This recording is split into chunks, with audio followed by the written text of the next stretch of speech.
w'Imana, ariko Imana niyo ubwayo isubira kutugaragariza urukundo rwayo. Uyu munsi rero mu bisomwa vyeranda turumva ingene Imana itimanye umwana wayo w'inkinege, ariko yamuduhaye twese kugira ngo atuvyagizemwo ubunirahaza bw'Imana, atuvyagizemwo urukundo rw'Imana, kugira ngo natwe tumaze kumviriza uyu mwana wayo dushobore natwe kuvyagiza ubunirahazwa aho tubaye, dushobore gushikana ubunirahazwa bw'Imana iwacu mu mitima yacu n'aho tubaye hose. Kuri iyi Dominika rero igira kabiri mw'ikarema turi kumwe kandi n'abakatekimeni baramutse batorwa icese kuko bakwiye ibatisimu. Tukaba kumwe rero nabo bakatekumene tubasabira kugira ngo Imana ibandanye bakomeza mu kwitegurira iryo banga bazogabana ku munsi mukuru wa Pasika. None rero bakunzi b'Imana, aho hose natwe duca kubiri n'Imana tukaja kubiri n'urukundo rwayo, muze tubanje twisuzume dusabe ikigongwe, tubashe guhereza inkuka y'imisa dufise umutima ugororokera Imana. Ntireka ku Mana Data bwira byose,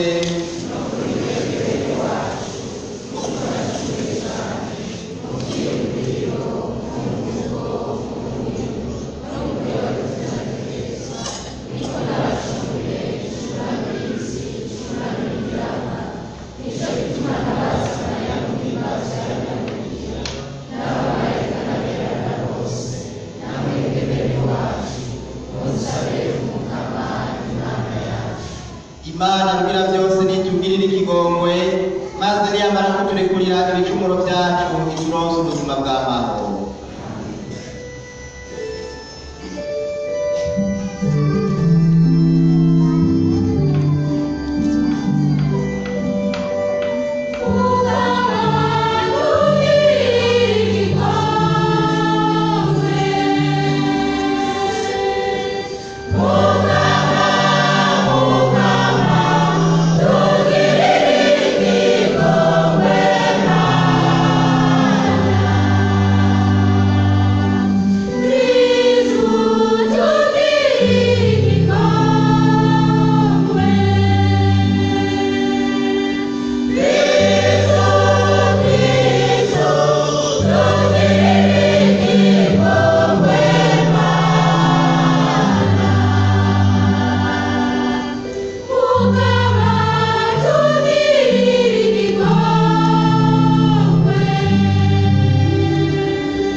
Ibyo dusoma mu gitabo cy'Amahuko, umunsi umwe Imana igerageza Iburahimu iramwakura iti Iburahimu arayishura ati sabwe Mukama. Imana nayo iti fata umwana wawe cakire gukunda cane Izahaki ugende mu gihugu ca Moriya kumutanga kw'ituro ry'Imana ku musozi nza kukwereka. Bamaze gushikaho Imana yari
ibyo dusoma mu ibaruwa ubutumwa Pawulo yandikiye abaromani. Nshuti zanjye, ko Imana isanzwe iturwanira, ninde yoturwanya? Bitimanye umwana wayo bwite, ariko ko yamuduhebeye twese, icyo yitesha noneho kutugabira ibisigaye byose kuri uno mwana niki? Ninde azokwagiriza abatowe n'Imana? Mbega Imana siyo ibagira intungane? Ninde azobacira ubwo gutsindwa? Mbega ni Yesu Kristu, kandi ari we yapfuye agaheza akazuka, akaba kandi ari we yicaye iburyo bw'Imana, ari we atwambariza. Iryo ni ijambo ry'Imana.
Umunsi umwe Yesu atora Petero, Yakobo na Yohani, abajana bonyene ahiherereye ku musozi muremure. Araheza arihindura babona, impundu ziwe zirakayangana nk'umwerasi wahejeje, bimwe atamumeshi kw'isi yoshobora kweresha impundu ukuraho. Hanyuma Eliya na Musa barababonekera, baganira na Yesu. Buno rero Petero abwira Yesu ati, Muhanyi, birahimbaye ko tubaha ingo tugira insago zitatu, rumwe rw'iwawe, urundi rwa Musa n'urundi rwa Eliya. Ntiyarazi icyo ariko aravuga kuko bari bacitse ivutu. Haza igicu kirabatwikira, muri nya gicu kandi hava ijwi riti, uyu ni umwana wanje nkunda cane, nimumwumve. Buno nyene baravye irya nino, nta wundi n'umwe babona hamwe nabo atari Yesu Musa. Bariko baramanuka nya musozi, Yesu arababuza kugira uwo babwira ico bari babonye umwana w'umuntu atamaze kwizura mu bapfuye. Nabo bakora uko ababwirije, ariko babazanya bonyene ivyo ari vyo ukuzuka ava mu bapfuye.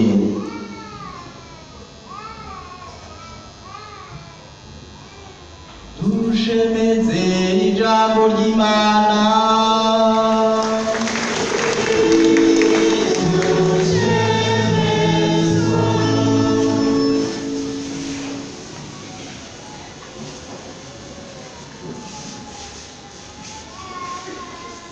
Haza igicu kirabatwikira, muri nya gicu kandi hava ijwi riti, uyu ni umwana wanje nkunda cane, nimumwumve. Bakunzi b'Imana, kuri uyu munsi w'Imana ugira kabiri w'ikarema, turahamagariwe kwihweza kandi tugatangarira ubuntu n'urukundo rw'Imana yo ibyimanye umwana wayo w'ikinege Yesu Kristo. Ntiyamwimanye ngo aze ku isi kugira ngo aducungure twese, atubyagizemwo ubuninahazo bw'Imana se wiwe.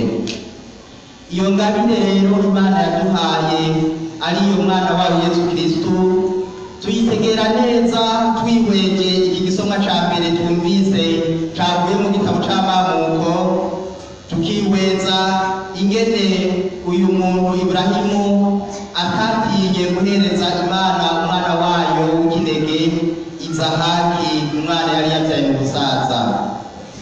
Uyu Iburahimu rero twumvise mu gisomwa ca mbere ni wa wundi Imana yahamagara ikamubwira iti, Iburahimu, va mu gihugu c'amavukiro yawe, uve mu muryango wawe, uve mu nzu ya so, maze ugende mu gihugu nzokwereka. Hanyuma Iburahimu aragamburuka aragenda.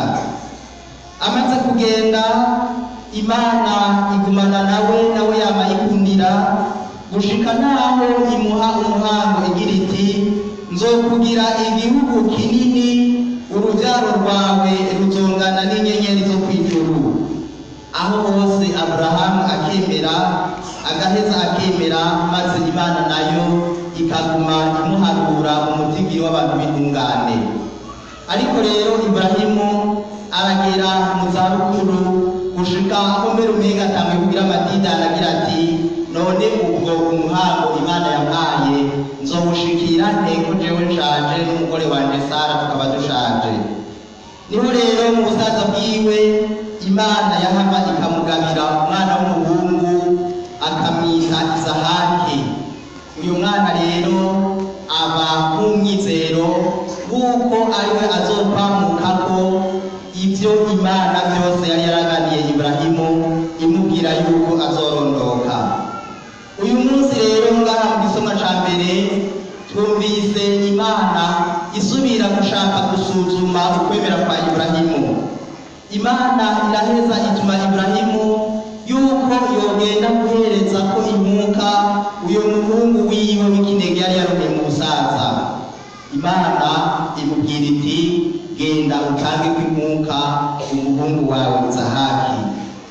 Tukamenya rero yuko kuko byari biri mu gihe cabo, ivyerano vya mbere canke intungwa ya mbere ivutse yaraheza igahebwa umukama, bagaheza bakayitangako Inkuka.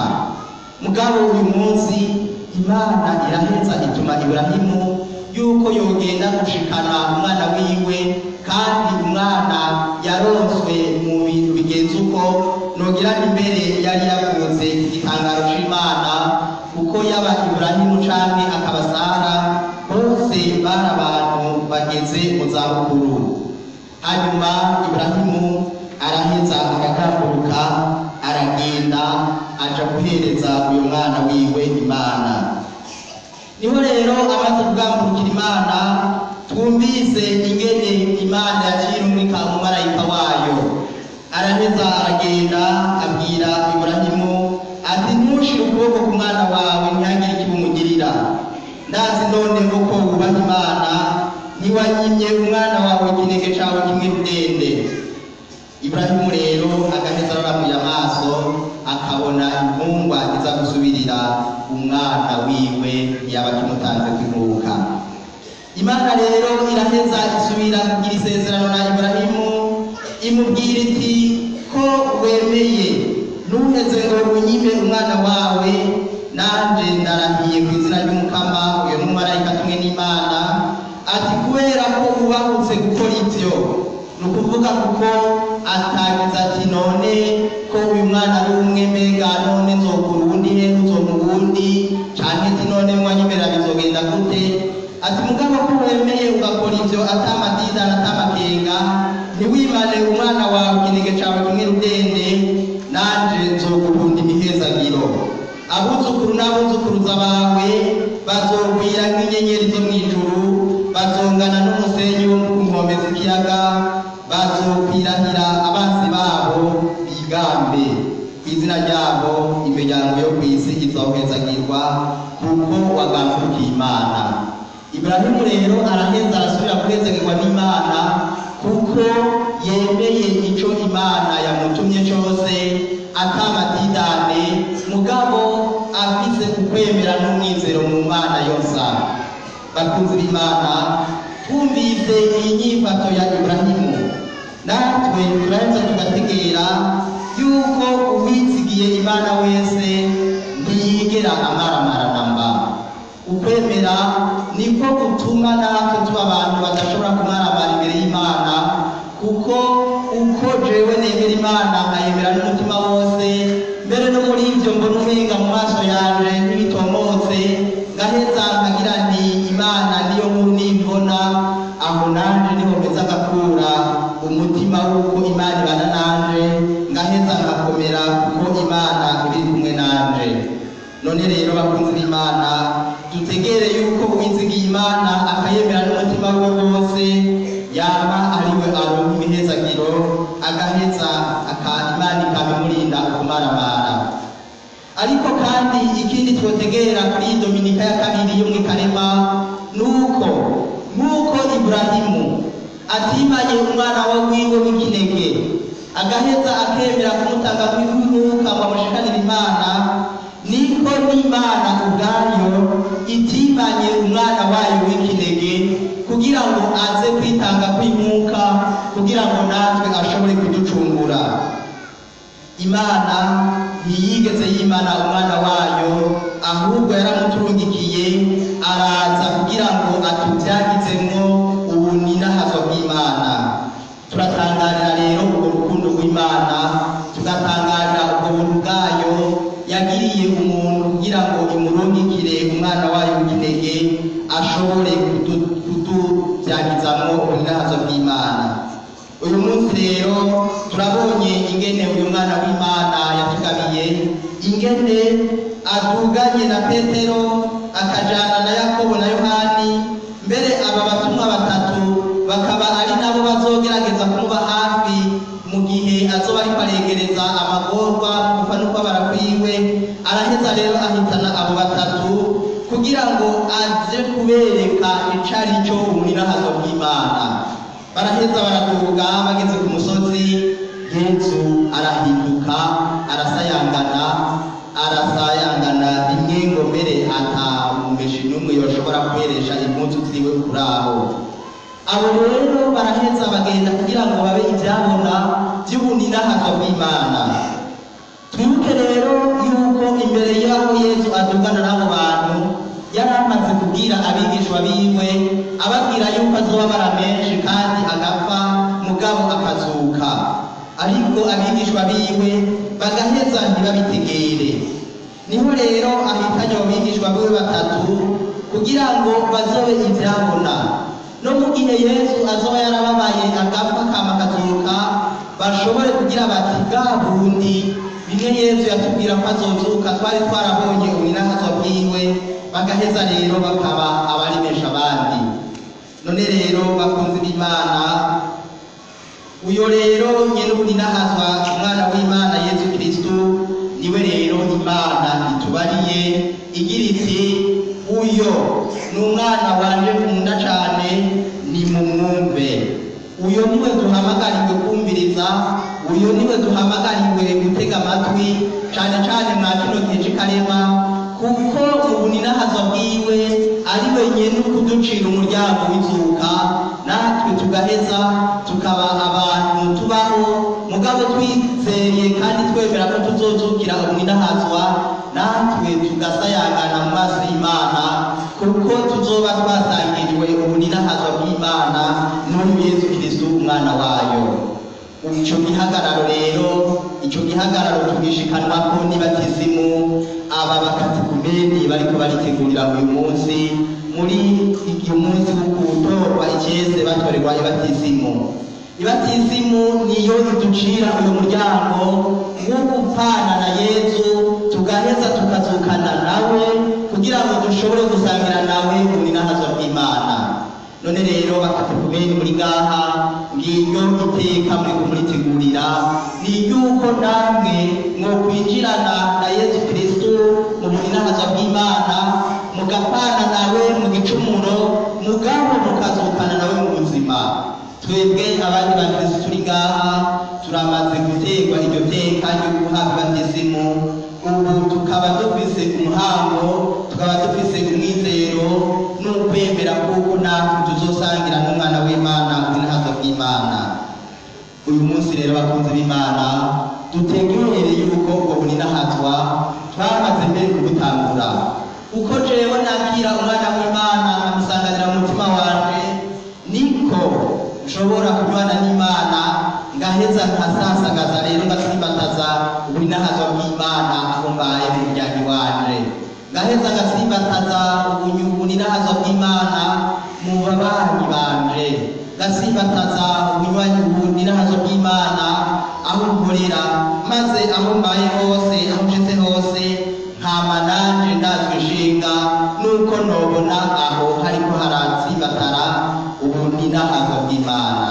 Iyo rero niyo ngabirano natwe twosaba kuri iyi Dominika igira kabiri, kugira ngo uyu Yesu twumviriza, Imana idutumye kumviriza, cane cane tumwumviriza mu ijambo ryiwe, maze ico atuyagira giheze kitubere kirumara, mugabo kandi kigirire n'akamaro abo bose batwihweza, abo bose duhura nabo, kugira ngo nanje nk'uwabatijwe, nk'usangiye ubuninahazwa na Yesu Kristo, aho nciye abantu bashobore kugira bati nawe uri umwana w'Imana, n'Imana mbere inyihweza ishobore kunshima igira iti wewe nawe uri umwana wanje, kuko uko numviriza Yesu Kristo umwana wiwe, ndaheza akukana nawe, ndaheza nkifata nkawe, ndaheza nkitwara nkawe, ngakora nkawe, maze n'Imana inyihweje ikagira iti erega nawe uri umwana wanje, kuko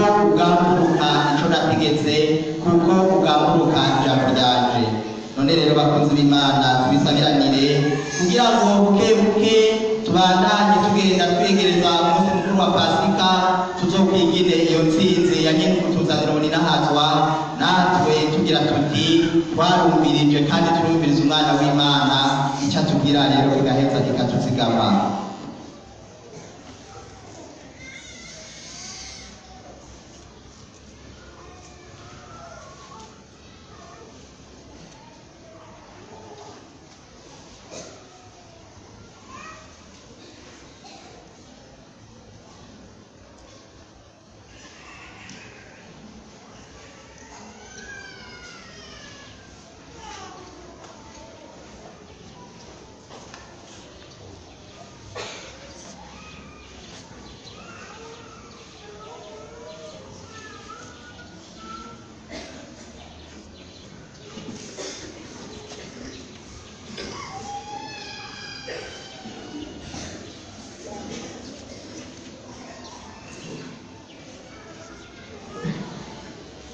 turabikwiriye rero guha mwanya w'ibirori byo gutora icese abakwiye ibatisimu. None rero komanda basabe mwebwe bakatekumeni n'ababyeyi banyu b'ibatisimu mwese icyarimwe muhaguruke kugira ngo mutorerwe icese ibatisimu.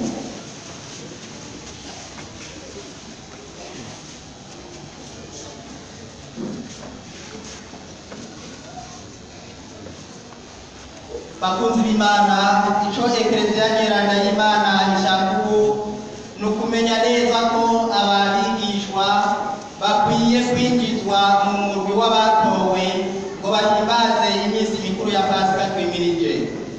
None ndabasavye mwebwe bavyeyi b'Ibatisimu mumbwire namwe ico mwiboneye. Muremeza ko bategereye neza ijambo ry'Imana rishikirizwa na Ekleziya?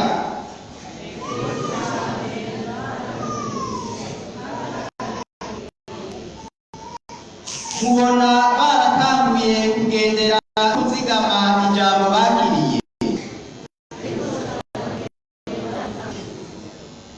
Mubona iryo jambo ryarabafashije kunga ubumwe nk'abavukana bisunze igisabisho?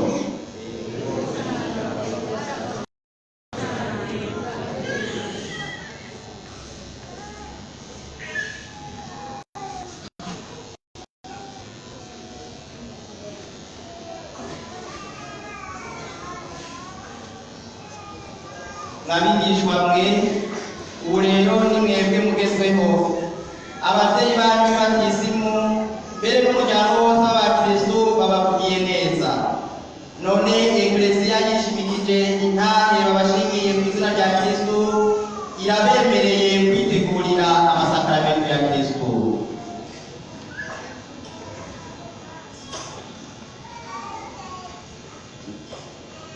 Mwabigishwa mwe, mwamaze kumva ijwi rya Kristo kuva kera, hasigaye ko muserura iri ku mutima. Tubabaze rero namwe muduhe inyishu imbere y'uwo muryango w'Ekleziya. None mwabigishwa mwe, murashaka kwitegurira amasakaramentu ya Yesu Kristo ariyo ibatisimu, ugukomezwa muri mutima mweranda be n'Ukaristiya?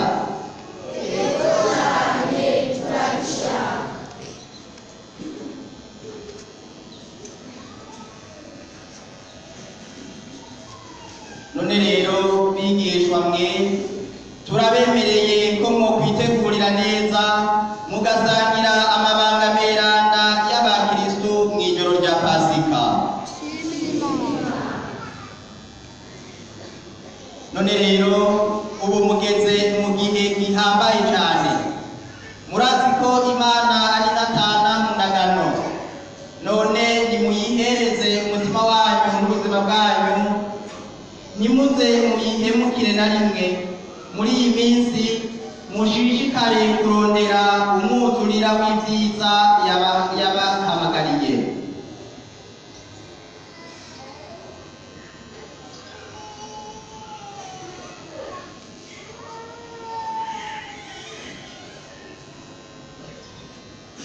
Ababigishwa rero mwabasabiye ko boterwa iteka ryo kwitegurira amabanga y'Ubukristo.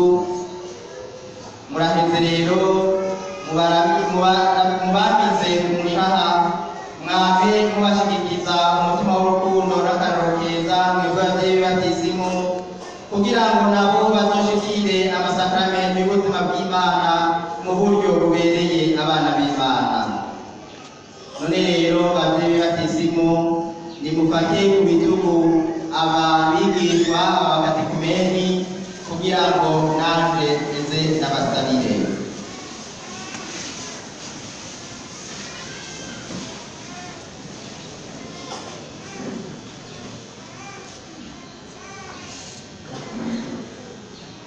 Dusabe.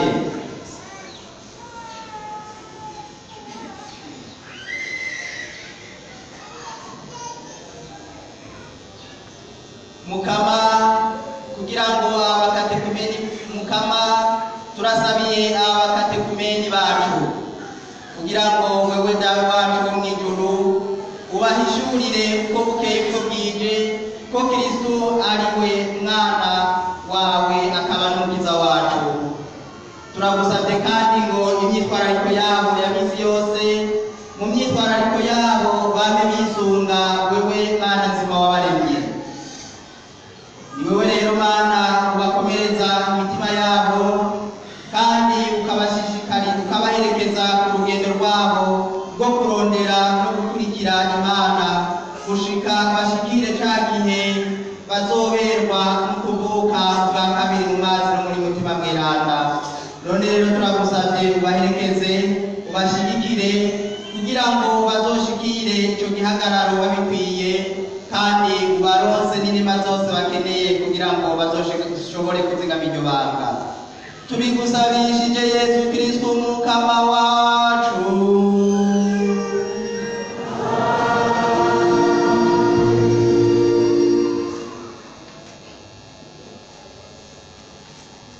Ubu rero abakatekumeni muce mugeza musohoke kugira ngo mugende kubandanya inyigisho n'abigisha banyu zibabandanya zibategura zibaherekeza kubashikana ku munsi mukuru wa Pasika aho muzogabana ayo masakaramenti meranda.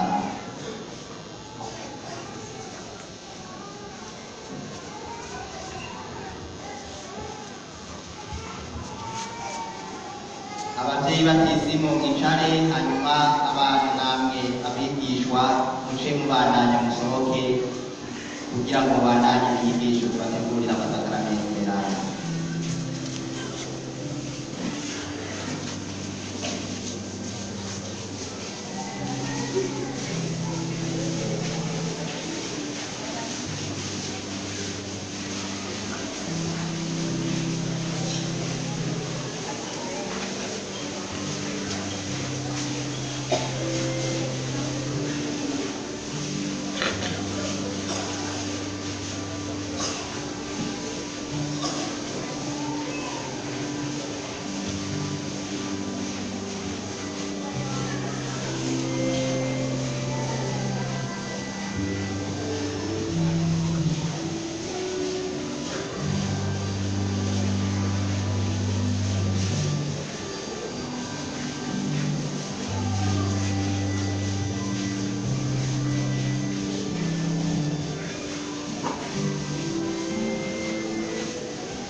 Jambo Imana haguruke tugaragaze iceze kwemera kwacu.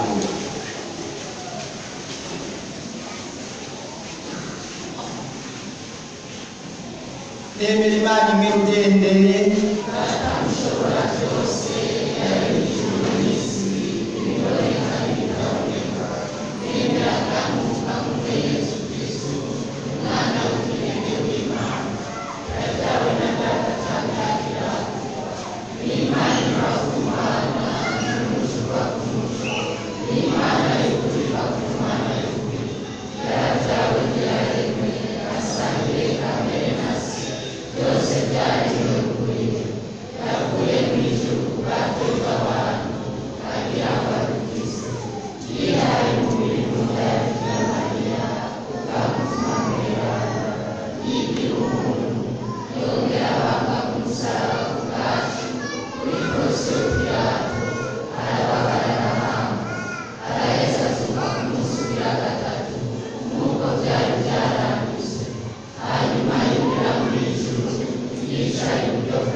bene wacu nidushire hamwe twese tutakambira umukama atabaza abantu bose amahoro kw'isi kandi azobaronse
ugihunde imigisha yawe kugira ngo abari muri cyo bame bizeye ko ari wowe mutananirwa.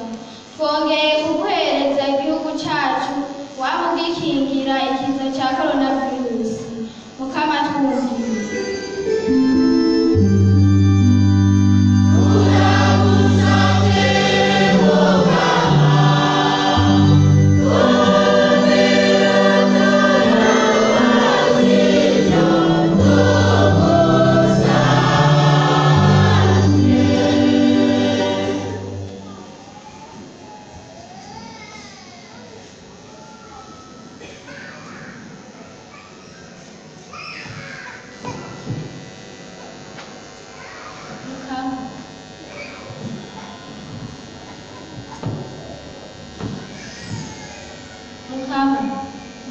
Nawe dukure turaguhereza abari mu ndwara zitandukanye, abarwayi, abashonje, imfubyi hamwe n'abapfakazi. Bakomeze kugira ntibihebure babone kuri hafi yawe. Mukama twumvire.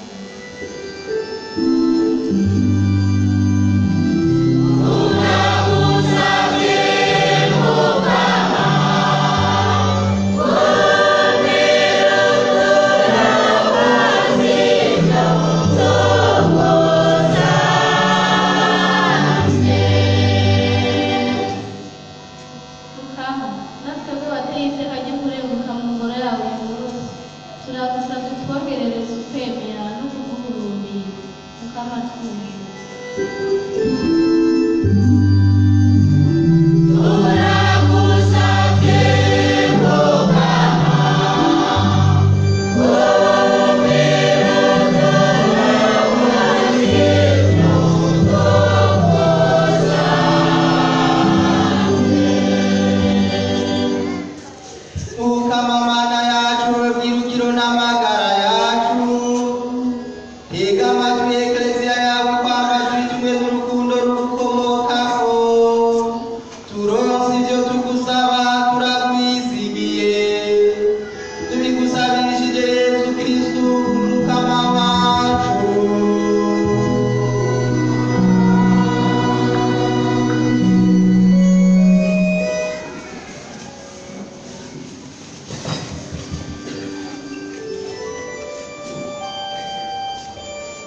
Ubwiza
mukama kugerana rwose birakwiye ko ibiremwa byose bigushemeza kuko ari wewe wabiremye ari wowe utanga ubuzima ari wowe utagatifuza byose we n'umwana wawe Yesu Kristo umukama wacu n'ububasha bwa mutima mweranda wamukoraniza abantu mu bumwe bwawe ngo wabe igihugu wigaruye kugira ngo uko bukeye uko bwije aho isi igera hose babe baguhereza ishikanwa ritagira agahonzi.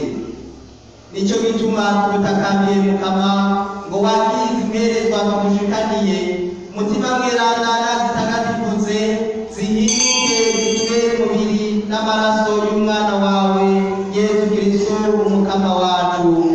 Turambura aya mabanga ariwe tugamburukira. Iwe nyene muri rya joro yafatwa yakiriye umukate aragukengurukira arawumanyura awuhereza abigishwa biwe avuga ati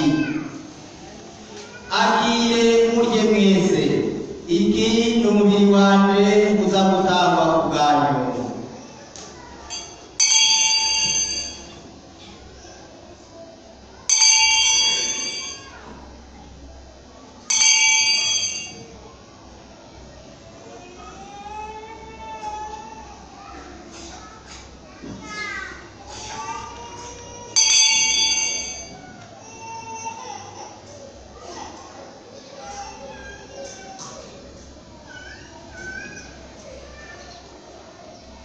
Bamaze gufungura irapakundi afata ikanisi yongera gukenguruka ayihereza abigishwa biwe avuga ati akire muriwe mwese iyi ni ikanisi y'amaraso yanje amaraso y'isezerano rishasha kandi rizokwamaho aza guseswa ku bwanyu no ku bwa benshi abakize ibicumuro ibyo murabigire mubyibuka.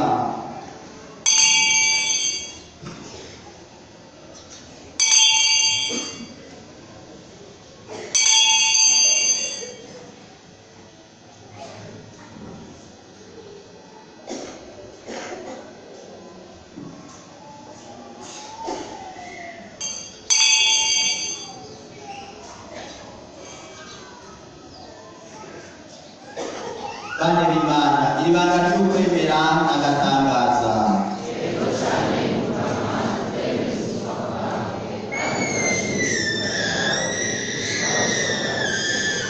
niho rero mukama uyu munsi turiko turibuka umwana wawe yababaye ngo acogore hanyuma akazoka ku buryo bw'agatangaza akongera kurira mu ijuru. Turaguhereje tukenguruka iyi nkuka nzima kandi n'agatifu umwanya tukirorereye ahazogarukira. Ndabakiza mukama ishikanwa ry'ekleziya yawe kundu byakire n'umwuka y'umwana wawe yitanze ukadusubize mu iteka ry'abanywanyi bawe. Dutabare nitwamara kwakira umubiri n'amaraso yiwe mutima mweranda akatwuzura udufashe tubumwe dusangire umutima muri Kristo. Ese mutima yotugira abawe bama bagushika ku nyota tukazobasha gushikira impera yemeye mu ntore zawe tugasangira ubwirwe na Bikira Mariya umuvyeyi yaguhimbaza w'Imana na Yosefu mweranda umukunzi wiwe hamwe n'abatumwa n'abahirwe bakwiriye ibanga ryawe n'aberana bose twizigiye ko baba batubera mu ngoro.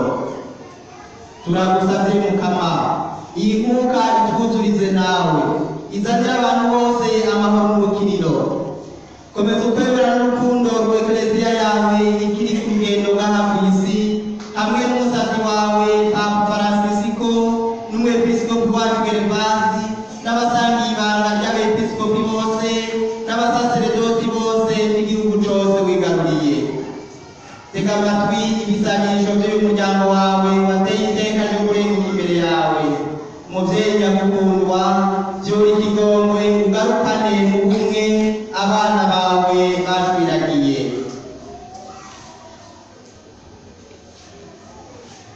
Banazima turaguhereje ku buryo budasanzwe urugo rukristo rw'umubano wanje roho mweranda bagukengurukira ko wabazigamye muri uyu mwaka uheze ukabarokora. Turagusavye ko wabakiriye isanganya ry'imodoka ryagomba kubahitana n'ubu ubandanye ubahezagira ubandanye ubaremera umutima mushasha cane cane kugira ngo babandanye bagira ukwemera nka sekuru wacu Iburahimu, ubakomeze kandi nabo ubafashe babe bagukunda. Mana nzima, ibuka kandi abasabyi bawe wahamagaye Banderemba ko Patrisia, Masabarakiza Diodoni, Nemere Yohani, Kabura Eustache hamwe na Sigira Kaborusiya wahamagaye. Ko bari bemeye kubatizwa bakishushanya batyo n'umwana wawe yadupfiriye, turagusabye ubatabare basangire n'izuka umunsi Kristu azozura abapfuye agahindura imibiri yacu yahindanijwe n'ibicumuro akayishushanya n'umubiri wiwe uzayanganira mu bunirahazwa. Ibuka kandi bene wacu Mukama bakwitavye, eka bo bose barengutse iwawe bagukunda. Turagusavye ubagirire impuhwe, ubashikane mu bwami bwawe. Niho twizigiye kuzohorana agahimbara imyaka yose, niho kuzohanagura amosozi yacu yose, kuko Mana yacu tuzokubona nk'uko umeze, tugasa nawe imyaka yose, tukaguhaya tudahengeshanya, twiheze kuri Kristo umukama wacu, we ucishako ivyiza vyose ukwiza kw'isi.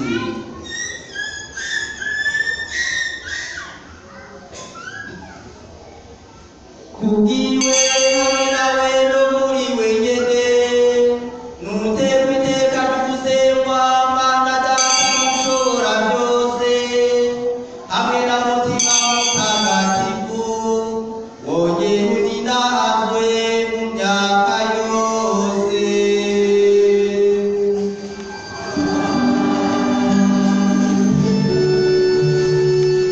Nk'uko twavyigishijwe n'Umukama kandi akabidutegereza, tubahuke tumusenge tuti: Dawe wa twese uri mw'ijuru, izina ryawe ryubahwe, ubwami bwawe bugere hose, ibyo ushaka nibyo isi no mw'ijuru, uduhe ibyo kurya bidukwiriye uyu munsi, uturekure ibicumuro byacu, nk'uko natwe turekura abatugiriye nabi, ntudutererane n'ibikoresha nabi, nyamara udusakane. Mukama, turakuzambe n'udukiza akabi kose, udutabaza amahoro muri iyi minsi turimwo, maze utugirire impuhwe waba udukingira igicumuro, twame mw'itekane ritagira inkomanzi, turindiriye ubuhirwe bw'ijuru n'ihindukira ry'umucunguzi wacu Yesu Kristo.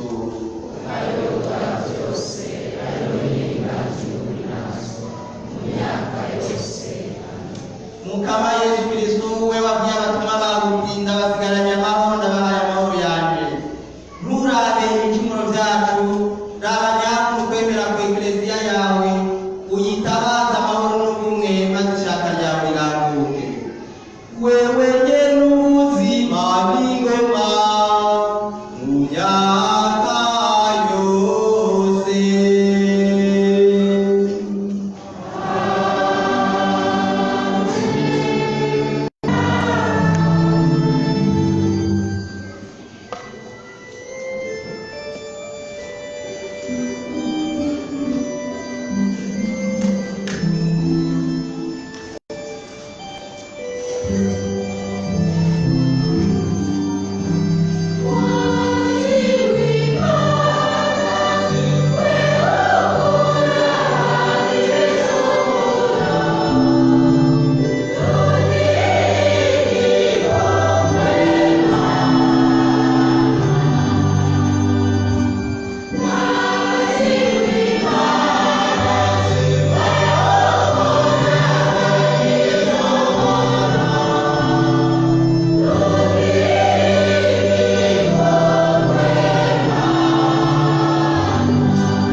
mwakiriwe abatumire b'Imana. Nguyu mwagazi w'Imana, nguyu ukura abantu ibicumuro.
kwakira aya mabanga yuzuye ubuninahazwa.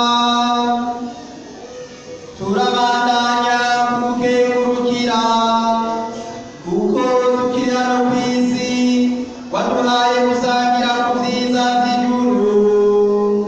Tubigusabishije Yesu Kristu umukama wacu.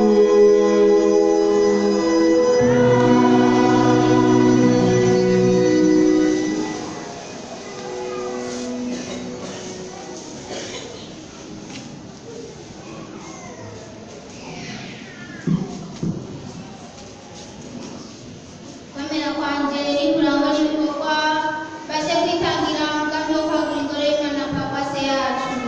Uyu munsi Dominika ya kabiri Karema umwaka B. Amatangazo. Ku munsi wa gatanu igenekerezo rya gatanu z'ukwezi kwa gatatu n'umunsi wa gatanu wa mbere w'ukwezi, umunsi duhimbaza umushamiranda rwose wa Yezu. Muratumiwe bakristu mwese mwuka imisa yo gusabira abagwaye izotangurwa n'inzira y'umusaraba, izotangura isaha 10 z'umuhingamo.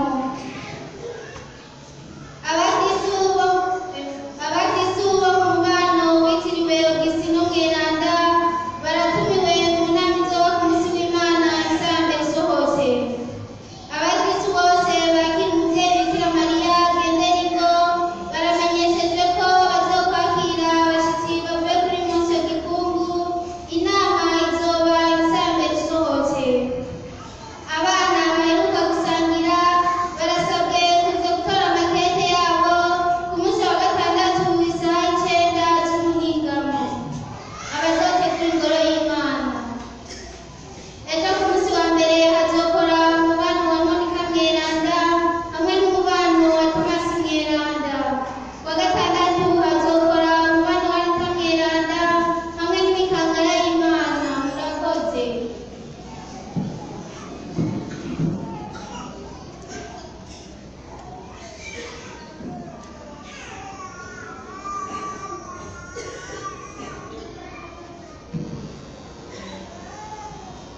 Hariho irindi tangazo rimwe rya Diyoseze nkuru y'Ubujumbura n'umuryango wa Padiri b'inyigisho Rukristu ryo kumenyesha kwitegurira kwatirwa mu budiyakoni.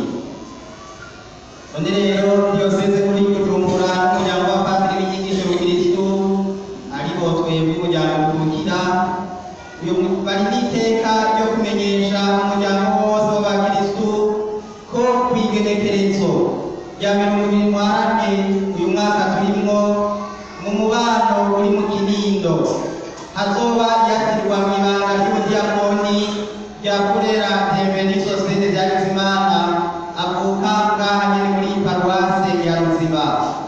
Ni mwene Merekiyori Nigarura na Hadera Habonimana. Kubw'ivyo rero turasabye dushimitse bubazi ikintu uwitegurira kwatirwa cotuma Diyoseze nkuru ya Bujumbura n'umuryango wa Padiri b'inyigisho Rukristu babanza kurangira ngo batohoze neza ko yobimenyesha abarongoye Paruwase Ruziba canke umuryango wa Padiri b'inyigisho Rukristu avukira. Uyu muryango rero urabatumiye kandi kumushigikira